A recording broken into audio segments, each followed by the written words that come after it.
Alors bonjour chers amis et bienvenue à cette deuxième émission avec l'abbé Jacques Kabangou qui développe le thème « Le sacrifice agréable à Dieu ». Accueillons-le.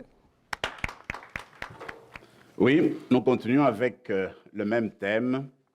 Et si vous faites attention, vous allez vous rendre compte que le sommet du sacrifice au moment de l'Ancien Testament se trouve dans la vie d'Abraham. Parce qu'à ce moment-là, Dieu lui demande de lui offrir son fils unique. Même nous connaissons l'histoire. Abraham va essayer de le faire, mais Dieu l'interdit. Mais Dieu comprend qu'Abraham est capable d'aller jusqu'au bout de sa foi, jusqu'au bout de sa confiance en lui. Mais il ne faudrait pas oublier que ce texte que nous connaissons très bien, sur lequel nous nous appuyons pour prendre Abraham comme un modèle, comme le père de tous les croyants, il ne faudrait pas oublier qu'il y a un deuxième sens. Le deuxième sens, c'est celui qui porte sur le sacrifice humain. Dans l'Ancien Testament, à ce moment-ci, alors que nous sommes au début de l'histoire, Dieu refuse le sacrifice humain. Voilà pourquoi ces récits nous permettent de l'affirmer et de le reconnaître. Et puis il faut se rappeler aussi qu'au moment de la préhistoire, avec l'histoire de Noé, quand Noé fait l'alliance avec Dieu et qu'apparaît l'arc-en-ciel, le Seigneur dit à Noé, on fait l'alliance. Maintenant, je ne veux plus voir du sang versé. Alors Dieu refuse qu'on fasse le meurtre. Au temps de Noé, il a dit à Noé qu'il ne voulait pas voir qu'on verse le sang d'un autre être humain. Il a refusé complètement. Il a donné l'ordre aussi à Noé de voir, même quand on étouffe les animaux, de voir comment on peut utiliser leur sang, comment pratiquer justement pour qu'on respecte le sang, qu'à ce moment-là, on pensait, on croit que c'est le siège même de la vie. Donc pour dire, déjà dans la préhistoire, l'histoire qui concerne toute l'humanité, Dieu refuse le meurtre. Et quand on arrive avec Abraham d'une manière claire, spécifique, il dit « je refuse le sacrifice des humains ». Alors, quand on regarde dans la Bible, malheureusement, dans l'Ancien Testament, il n'y en a pas beaucoup, mais on voit ici et là quelques tentatives de sacrifice humain. Alors que les prophètes et les prêtres à ce moment-là refusaient tout sacrifice humain. Il y a l'exemple qu'on connaît très bien dans le livre de Juges au chapitre 11, c'est Jephthé. Jephthé, c'est un juge. Alors, il est en guerre avec les Ammonites. Et voilà qu'il s'est dit, mon Dieu, il fait un vœu, Seigneur, si vraiment j'arrive à sortir victorieux de cette guerre, je te promets que je te offrirai en sacrifice la première personne qui viendra m'accueillir quand je retournerai chez moi victorieux. Alors la guerre se passe et il a vaincu. Avec beaucoup de joie, il retourne en Israël, il retourne à Jérusalem. Arrivé dans la ville, qui vient devant elle? Son unique fille, qui venait en dansant avec joie, avec pompe, avec tambour. Alors lui éclate en sanglots. Parce qu'il avait fait ce vœu-là. Alors pour dire que, en fait, tu trouves ici et là, dans la Bible, certaines références à des sacrifices humains. Mais nous savons de manière claire que la Bible a toujours exclu, la parole de Dieu exclut, refuse qu'on puisse toucher à l'être humain. Vous pouvez voir l'histoire de Caïn et Abel. Il dit, le sang de ton frère monte jusqu'à moi, qu'est-ce que tu as fait de ton frère? Donc on ne touche pas à un être humain. On ne touche pas à la vie d'un être humain. Et j'aime beaucoup l'interprétation du pape actuel quand il développait une fois les 10 commandements. Alors quand on dit que tu ne tueras pas, il dit c'est vrai, tu ne tueras pas physiquement comme on le parle maintenant, mais attention, on peut tuer un être humain aussi spirituellement, par la médisance, des faux témoignages, l'humiliation. Tu peux écraser quelqu'un, détruire quelqu'un. Alors le pape développait aussi dans ce sens-là. Et je crois, ça va dans le sens de Dieu. Eh bien, il ne faut pas toucher le cœur humain dans le sens de le détruire physiquement ou spirituellement. Alors en fait, Dieu refuse cela. J'étais très frappé quand, déjà dans certaines lectures que j'ai faites dans le temps, mais encore avec cette préparation, en fait, quand tu regardes l'histoire de l'humanité, tu te rends compte que toutes les civilisations, depuis l'Antiquité, même avant, ils ont pratiqué des sacrifices humains. Et moi, je me dis, c'est peut-être la pauvreté de l'être humain, de chercher Dieu et d'arriver même à penser que Dieu peut me demander que je lui offre mon enfant, que je lui offre tel ami. Voyez-vous? Ça, c'est les limites du cœur humain, la recherche qui n'a pas porté fruit vraiment. Et certainement que Dieu est venu à notre rescousse, justement pour nous montrer c'est quel sacrifice qui est agréable à lui. Dieu ne va pas seulement défendre, refuser, exclure le sacrifice humain, comme on le verra plus tard, il va même refuser le sacrifice animal. Ça va être refusé aussi, voyez-vous, avec l'Ancien Testament, mais on va y arriver. Mais en attendant, regardez l'histoire de Melchisédek. Alors Melchisédek, il est reconnu comme prêtre dans l'histoire d'Abraham, Genèse chapitre 14. Alors Melchisédek, en fait, on ne sait pas d'où il vient, on ne donne pas l'origine de sa famille, on ne dit rien sur lui. On le montre subitement dans le texte au chapitre 14 de la Genèse. Qu'est-ce qu'il fait? Abraham revient d'une expédition et voilà que lui, comme prêtre, il va accueillir Abraham, il donne la bénédiction et il lui offre le pain et le vin. Ça, c'était exceptionnel, qu'on offre en sacrifice le pain et le vin. Alors Melchisédek est pris comme un prêtre, oui, mais qui préfigure Jésus. Parce que Jésus, finalement, comme vous le savez, à la scène, il va prendre le vin, il va prendre du pain, et il fera que le pain, bien, soit son corps, et que le vin soit son sang. Alors, on voit déjà les traces de Jésus à travers Melchisédek. L'Épître aux Hébreux nous dira aussi que Melchisédek, on ne connaît pas son origine. C'est un prêtre de Dieu. C'est Dieu qui l'a fait prêtre. Alors, dit Jésus, il n'est pas de la famille d'Aaron, parce que les prêtres de l'Ancien Testament étaient tous du même tribu, la tribu d'Aaron. Il dit Jésus n'était pas de la tribu d'Aaron. Mais si on l'appelle prêtre, eh bien, il est prêtre au nom de Dieu, selon l'ordre du roi Melchisédek.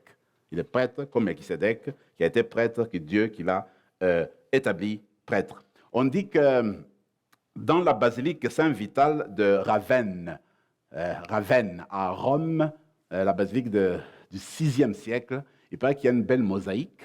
Alors là, tu vas voir un autel chrétien, comme le nôtre ici, autel chrétien. Et puis, d'un côté, tu vois Abel, dont on vient de parler, avec un agneau. Il veut faire le sacrifice sur l'autel. De l'autre côté, Melchisédek, qui apporte du vin et puis du pain. Voyez-vous? Comme pour dire, le sacrifice de Jésus, le sacrifice chrétien, a déjà des annonces à ce moment-là. Parce que Abel, il offre l'agneau. L'agneau, c'est Jésus, on le sait, finalement, symboliquement. Et puis, Melchisédek, il apporte le pain et le vin que Jésus apportera à la dernière scène. Alors, dans cette cathédrale-là, c'est ce qu'ils veulent annoncer, qu'en fait, le sacrifice chrétien, eh bien, il avait déjà été annoncé, préfiguré par ces deux personnes-là. C'est ça qu'on appelle la typologie. Alors, allons vers le dernier sacrifice. Le sacrifice le plus connu, c'est ce qu'on appelle le sacrifice pascal, que vous connaissez très bien. Alors là, nous sommes en Exode. Et le peuple juif, comme vous le savez, le peuple d'Israël, doit quitter l'Égypte. Et Moïse, par l'instigation de Dieu, bien, il permet au peuple de s'organiser avant le départ. Alors, selon l'ordre de Dieu, il faudrait manger pour avoir des forces afin de sortir de l'Égypte, puis de traverser, de marcher jusqu'au désert. Qu'est-ce qu'il faut faire? Bien, que chaque famille prenne un agneau. Vous voyez le terme agneau. Et puis, il faudrait l'immoler. Maintenant, attention avec le sang de l'agneau, parce que le sang, c'est le siège de la vie. Il faut faire attention au sang. Alors, le sang, la vie de l'agneau, prenez-le, eh bien, marquez vos portes, vos entrées avec le sang de l'agneau. Ce sang-là va vous protéger parce que l'ange exterminateur va passer. Alors, ce sang va vous protéger, va vous garder sain et sauf jusqu'au lendemain, au jour du départ. Alors, c'est ainsi que, eh bien, le peuple a suivi l'ordre de Moïse et a fait détail par détail, et puis pas à pas ce qui était recommandé. Et on sait l'histoire, le peuple est sorti. Mais maintenant, il y a une chose importante qu'il faut retenir ici, qu'on va utiliser aussi dans la compréhension du sacrifice de Jésus sur la croix. même de l'Eucharistie. C'est le terme mémorial. Parce que Moïse va dire, eh bien, à partir des recommandations du Seigneur, que ce que vous faites là, c'est un mémorial qu'il faut reprendre chaque année. C'est quoi le mémorial? Le mémorial, ce n'est pas comme en français. Le français, dans ce sens-là, est limité. On peut dire, j'ai fait quelque chose dans la mémoire de Dieu, en mémoire de ceci, bien, c'est parce qu'on pense à la personne. Dans le mémorial, il y a aussi cela, mais ça va plus loin. Le mémorial veut dire à peu près ceci. Quand je reprends, je célèbre la Pâque juive, au jour indiqué, c'est que cet événement-là m'apporte les mêmes fruits que ça avait apporté au premier jour au peuple d'Israël. C'est que je suis en train de revivre la sortie de l'Égypte. Je suis en train de revivre les joies qu'avait connues mon peuple au début. Je suis en train de reprendre toute l'histoire de mon peuple. Et cette histoire-là est comme concentrée dans l'événement que je suis en train de célébrer. Voyez-vous? C'est comme ça qu'il faut comprendre le mémorial. Alors, c'est ainsi que le peuple d'Israël, chaque année, va reprendre ces gestes-là, qui est au fait un événement fondateur pour eux. C'est un événement fondateur du peuple. Voilà pourquoi, chaque année, ils vont le reprendre, revenir sur le même geste, en sachant que ce n'est pas du passé, c'est du présent. Voyez-vous. Et il y a toujours un geste magnifique, je trouve, que les familles juives conservent jusqu'à aujourd'hui, mais ça commence depuis l'Ancien Testament, depuis le moment où ils ont été recommandés de faire le mémorial, c'est que normalement, parmi les enfants, il faudrait qu'il y en ait un qui pose la question. Pourquoi est-ce qu'il y a tous ces rituels à table? Pourquoi est-ce qu'il y a l'agneau? Pourquoi est-ce qu'il y a des herbes amères? Pourquoi est-ce qu'il y a du pain sans levain? Qu'est-ce qui se passe? Alors, on commence à raconter à l'enfant l'histoire de la sortie d'Égypte, pourquoi il célèbre Pâques et comment Pâques devient actualisé. Ça s'est rendu présent, voyez-vous. C'est comme ça qu'il faudrait comprendre le thème mémorial, même quand nous parlerons de l'Eucharistie. On va y revenir bientôt. Par le Seigneur comme témoin et doit accepter, au fond, la mission en serviteur, en servante du Seigneur, un peu comme Marie. Dieu est celui qui, au fond de nous-mêmes, nous dit « Tu vaux plus que ce que tu crois être. Tu peux faire plus que ta faiblesse. Tu peux t'ouvrir aux autres plus que tu penses. » La bénédiction de l'alliance que nous avons reçue, c'est une bénédiction qui nous couvre et qui, tout le temps, nous empêche de devenir esclaves. La bénédiction de l'alliance. Dieu commence par faire une promesse à Abraham. Abraham n'avait pas compris la promesse de Dieu. Alors il a voulu régler ses problèmes autrement. Et qu'est-ce qu'il a fait? Il est allé chercher une femme, une servante égyptienne. Mes amis, nous parlons du sacrifice pascal. C'est un sacrifice important parce que il fait partie de l'événement fondateur du peuple d'Israël. Alors, quand on regarde ce sacrifice-là, il faut se rendre compte que ce qui est au centre, ce qui est essentiel, c'est l'agneau et son sang. Parce que finalement, quand on réfléchit vraiment sur l'agneau, on voit comment le peuple va le prendre, va le consommer, et à partir de cette nourriture, ils vont avoir la force de sortir dans la nuit pour voyager et sortir du pays de l'esclavage, du pays des ténèbres, pour aller vers la liberté, pour aller vers la lumière. Alors, l'agneau va être une présence. Aussi, le sang va permettre à ce qu'il ne soit pas touché par ce qu'on appelle l'ange exterminateur de la nuit. Maintenant, quand tu prends ces deux choses-là, compare-les à notre Pâques, à nous. Alors, Paul dira, le Christ, notre Pâques, a été immolé. Quand il dit le Christ, notre Pâques, c'est-à-dire notre agneau. Alors, le Christ, c'est notre agneau. Il a été immolé. Alors, le Christ qui a été immolé à Pâques, qu'est-ce qu'il fait lui? Il nous fait aussi assurer le passage entre la mort et la vie, entre les ténèbres et la lumière. Voilà pourquoi, la nuit de Pâques, nous avons tous des cierges dans l'obscurité pour clamer que le Christ est lumière, qu'il est ressuscité et que ces lumières que nous portons, eh bien, dissipent les ténèbres. Et déjà, le peuple d'Israël avait vécu cela parce qu'ils sont sortis la nuit pour justement partir au loin grâce à la force qu'ils ont reçue de l'agneau pour faire cette expérience-là. Alors je disais que quand eux, ils sont à table, les Juifs aujourd'hui, les familles, toujours, ils reviennent à l'explication de ce qui s'est passé exactement depuis le premier jour, comment ils sont en train de célébrer le mémorial. Alors l'enfant pose la question, on lui explique tous ces détails. J'ai réfléchi là-dessus, je me suis dit, pour nous, il faudrait peut-être prendre cet exemple-là, surtout à Noël, où nous sommes entourés des enfants, des petits-enfants chez nous. On peut prendre ce moment-là, même entraîner un enfant qui pose la question, qu'on lui explique la signification de l'arbre de Noël, la signification des boules qui représentent la pomme, qui représentent les fruits, qu'on explique c'est quoi tout ça. La crèche, à quoi ça sert, qu'est-ce que ça signifie. Alors, on explique, on revient sur l'histoire, comment le Seigneur est né, comment c'était à Bethléem, comment la famille n'avait pas d'endroit où aller, et ils ont trouvé cette crèche-là, l'endroit où, en fait, c'était une mangeoire où les animaux mangeaient. Alors, je trouve que c'est un bel exemple qu'on peut retenir de nos frères de judaïsme. Alors, un autre sacrifice, un dernier, c'est celui qu'on appelle le sacrifice de l'alliance. Eh bien, on le trouve en Exode au chapitre 24, versets 1 à 11. Voici ce qui se passe. Moïse est monté sur le mont Sinaï. Il est resté là longtemps. Il a reçu les tables de la loi, les 10 commandements.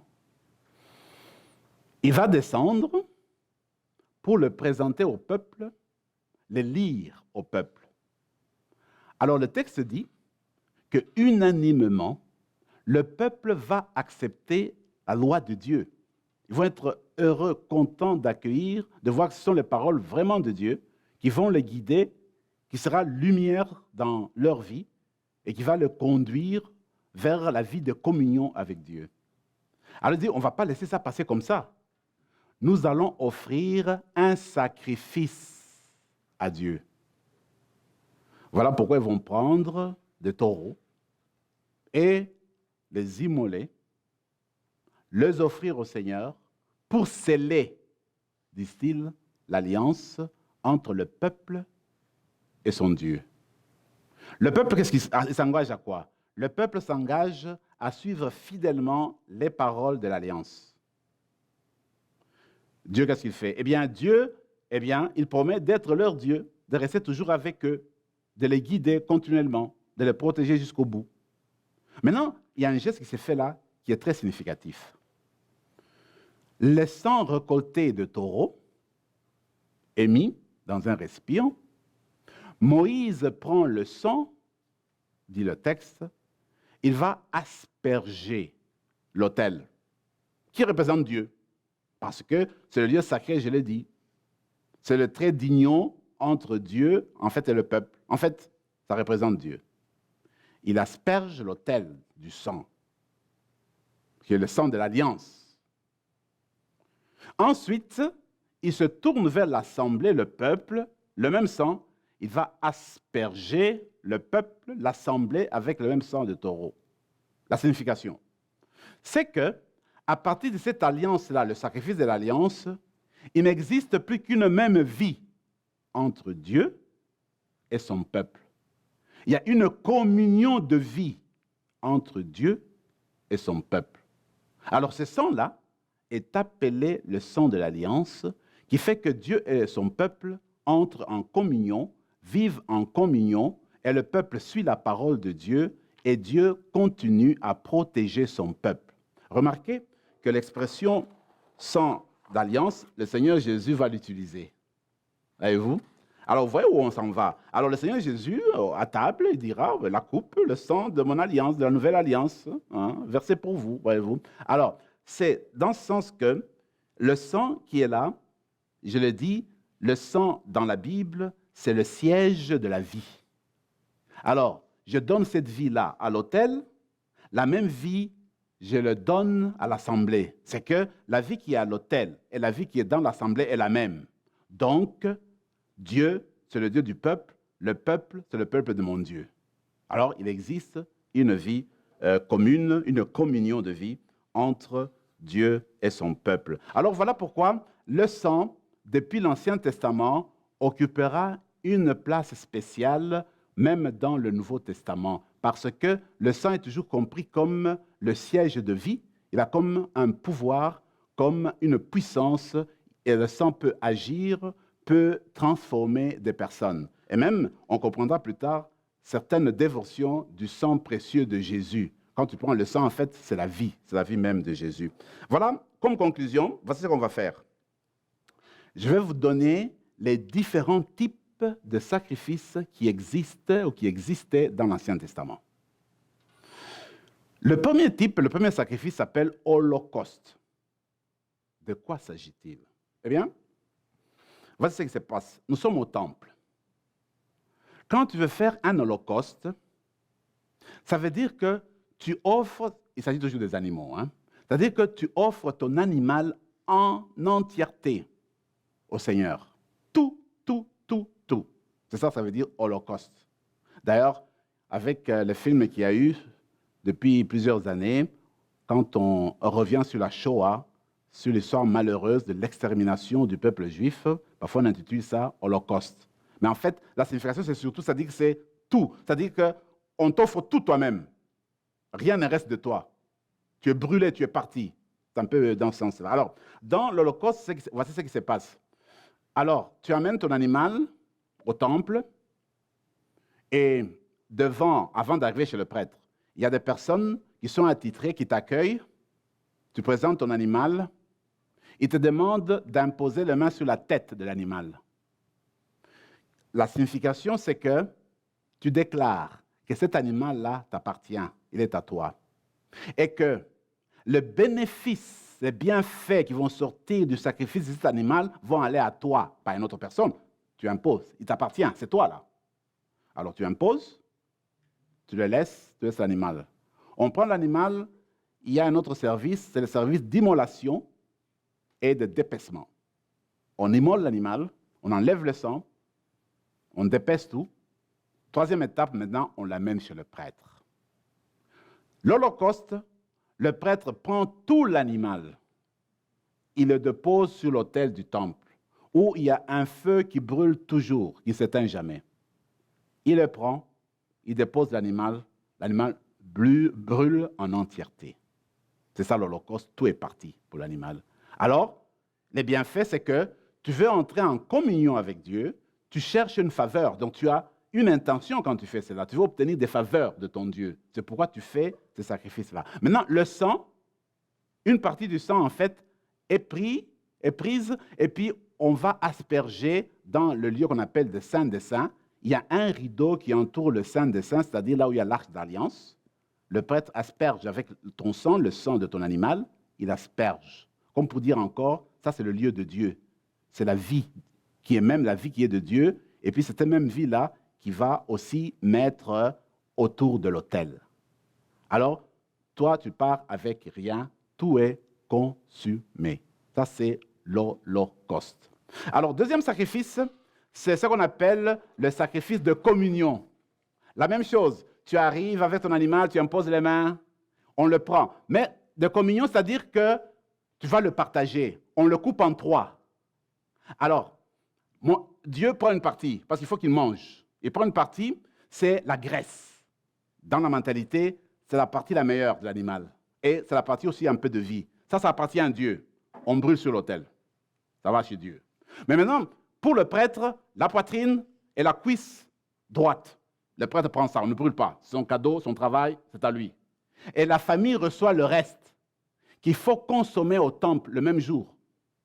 Alors, en mangeant, vous entrez en communion avec Dieu. Dieu mange de ton animal, toi tu manges de ce même animal, vous entrez en communion avec Dieu. Vous vivez la vie de communion. Le manger fait partie de la communion. Encore là, il faut se rappeler l'Eucharistie, il y a une idée un peu dans ce sens-là. Le dernier sacrifice, c'est ce qu'on appelle le sacrifice d'expiation, en fait, de pardon de péché.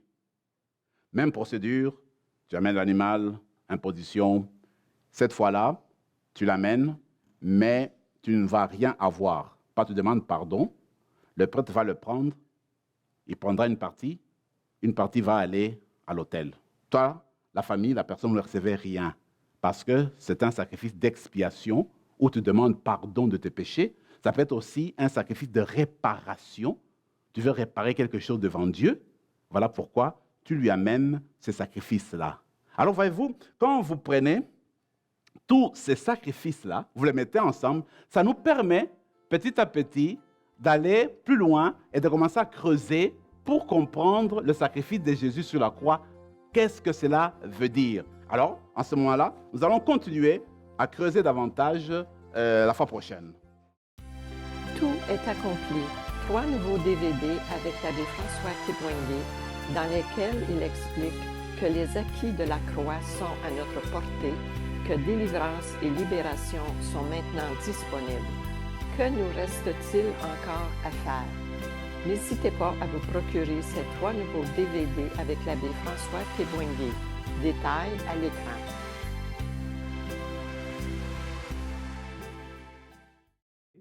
Par le Seigneur comme témoin et doit accepter au fond la mission en serviteur, en servante du Seigneur, un peu comme Marie. Dieu est celui qui, au fond de nous-mêmes, nous dit « Tu vaux plus que ce que tu crois être. Tu peux faire plus que ta faiblesse. Tu peux t'ouvrir aux autres plus que tu penses.